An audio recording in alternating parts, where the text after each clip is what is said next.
what is up mga pre? So yun, ulit. So, kumusta tayo dyan mga kapalo? Nakuha ko lang yung term na palo sa klase ko. Okay, kumusta tayong lahat dyan? So, medyo matagal bago ako nagkaroon ng bagong update is because I started my teaching career. Yay, palakpakan. Woo! Okay, so ngayon nagtuturo na po ako. Nag-quit na po ako sa call center and it was at first a decision na medyo nahirapan akong gawin but it's worth it so far. So far, kwento lang ako ng konti sa aking teaching career. Yeah! Okay, so nag-start ako magturo around July 18. But before that, we had a training. So technically, nag-start yung pre-teaching career ko ng June 3. Nag-start kami mag-training. So it was a month-long training.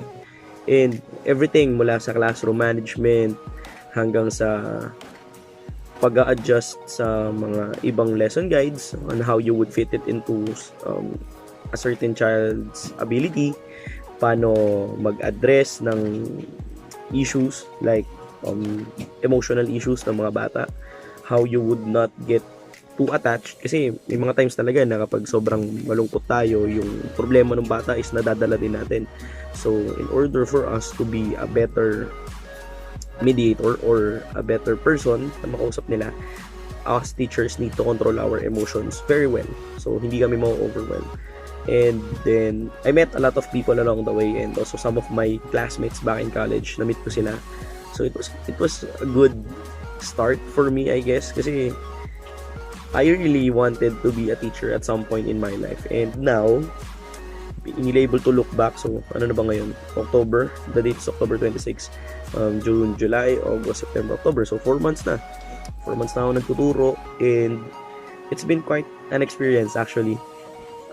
Nagdaan yung first foundation day ko, dumaan yung first parent orientation, dumaan yung first birthday ko, yay, with my students. It was a very, very special day for me.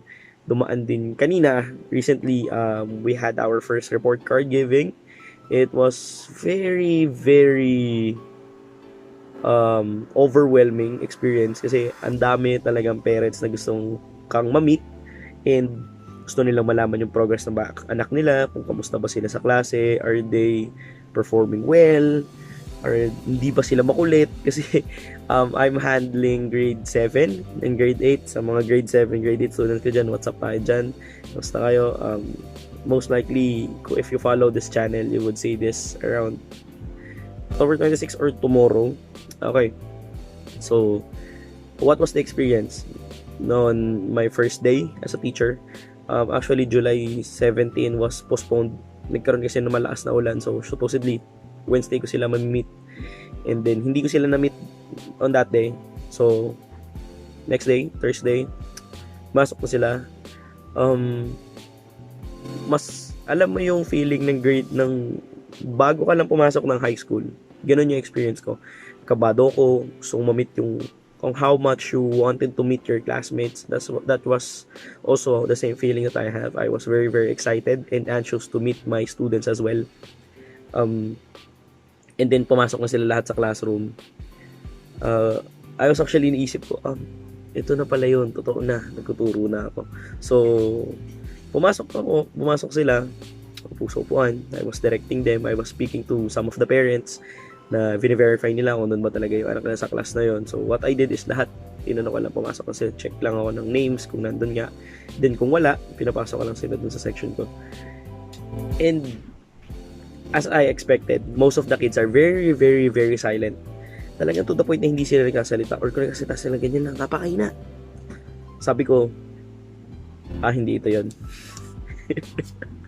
Alam ko hindi ito yun. Hindi ito yung totoong ugali nila. So, I jokingly said that, guys, ito ba talaga yung normal nyo? Kasi kinakabahan ako. Kasi alam ko hindi ito yung normal nyo. Hindi nagtawanan sila. Kasi siguro naisip nila, alam nila sa sarili nila na hindi sila yun. And, looking back, na-meet ko sila last Friday. Oh, sorry. I meet them last Thursday. Alam kong hindi talaga sila yung mga batang na-meet ko no first day of class. Now they are very, very close to each other, almost to the point that we're like an actual family. And hindi ako, though they call me Papshi, hi 7pm too, hindi ko feel, since our age is not that malayo, so para lang akong kuya sa kanila. Actually, it's a borderline between being a dad and being a big brother. So they tell me about their stories, kung paano yung ano nila, paano yung mga crush nila, crush, yan, mga away-away na yan, nandun eh. Usually, nagkakapikunan sa ML, yan, yung ML na yan talaga, naku, ML, yung ML na yan, naku. Pero, ayun, usually pinag-aaway nila yun nga, nagkakaroon sila ng away sa ML, usually kasi boys, nagkakapikunan. And then, I was actually blessed because nabigyan ako ng chance na mag-handle ng advisory sa basketball club. So, hindi po talaga ako naglalaro ng basketball. I enjoy watching basketball games, pero hindi po talaga ako player ng basketball. So, when I was told na mag-advisor po ako ng basketball club, talagang I planned for it. Nagbasa ako ng mga things, how to be a good basketball coach. And it's not very, very different from being an advisor to your class. Pero more on, you develop both skills and discipline. Pero mas habol natin is yung discipline, because if you're an athlete, you have to have that certain kind of discipline para mapanatili mong okay yung sarili mo, especially when it comes to diet and yung taking care of your body, because we all know athletes need to be always healthy. And then as months go by, na-experience ko na these kids actually grew on me. Dati talaga hindi ako mahilig sa mga bata talaga. Though may mga pinsan ako dito sa bahay, syempre ibang level yun because they are family. I was not very into kids. Hindi talaga ako sobrang fond of kids. But when these kids came into my life as my first advisory class, I did not expect that I will care too much for them to the point na kapag may nangyayari, pag may sakit sa kanila, talagang affected ka. There was this time yung student ko, ma-absent siya ng 3 to 5 days. Actually, I was super worried. Sabi ko, ano na kaya nangyari dito sa batang to, ba't hindi siya pumapasok? I kept calling his family. So, okay naman, nag-respond sila. So, at least, it gave me a sense of okay siya. Tapos nagkaroon din ako student, muntik siya magkaroon ng dengue. Nung nalaman ko yung balita, talagang kabang-kaba din ako. Sabi ko, Lord, sana hindi po siya magkaroon talaga ng dengue, because most likely, she would miss a lot of classes. And aside from going through something physically, after niya bumalik ng school, ang dami niyang hahabulin. So, buti naman, gumaling siya agad. So, yun.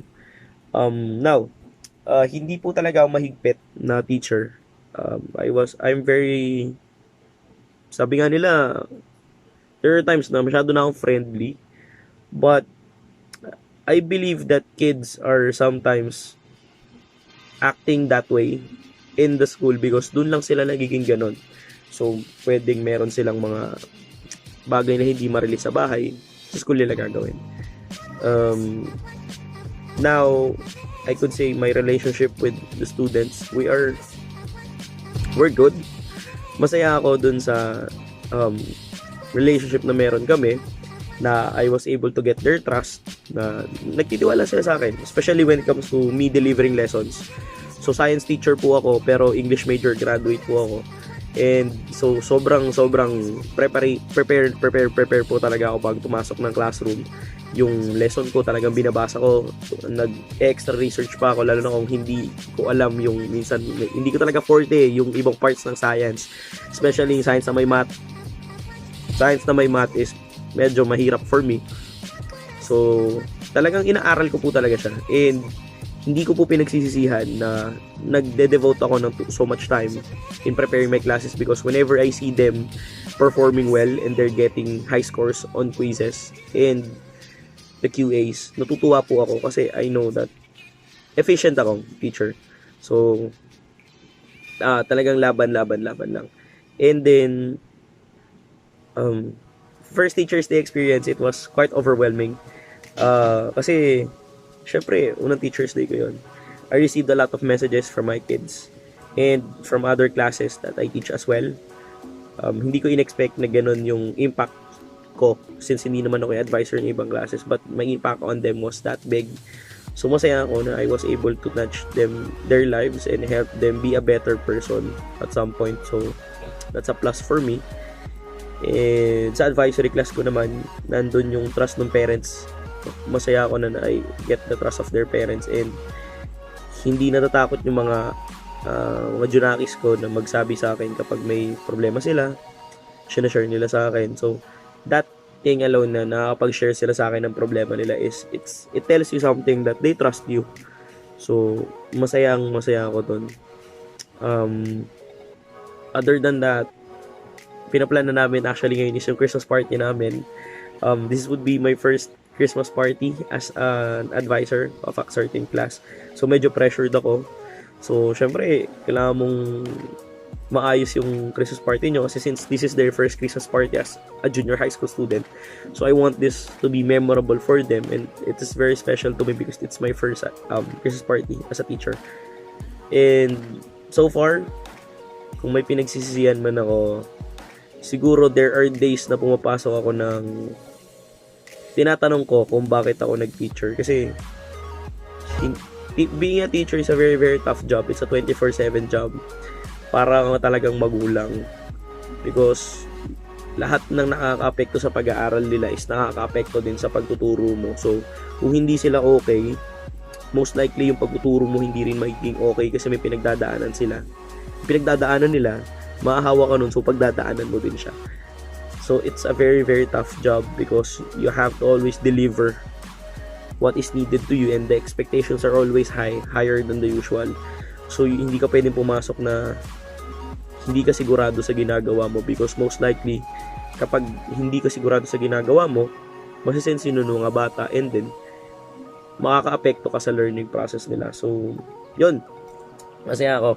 And update tayo, siguro mag-a-add ako ng content every at least once a month kasi alam niyo naman medyo sa pagiging teacher.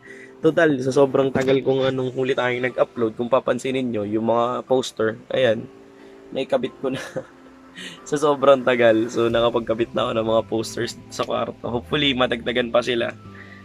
Kasi gusto kong ma-designan yung kwarto ng puro poster yan. Etong mga posters na to, most of this are, kung masatanda pa sa mga students ko, kagaya nito, this one came from 2006. This is a 2006 poster of K-Zone. Actually, hindi ko alam kung 2006 or 2007. So, it's very old. It's almost 13 years old. And a year older than most of my students. So, this is very, very special. So, mag-release din siguro ako ng what is my reaction to League Mobile or being released. So, yun lang muna para sa ngayon. Sa mga students ko dyan, kamusta kayo? Enjoy your sem break. Kita-kita tayo sa November 4. So, yun lang. Maraming salamat. Paloooooo!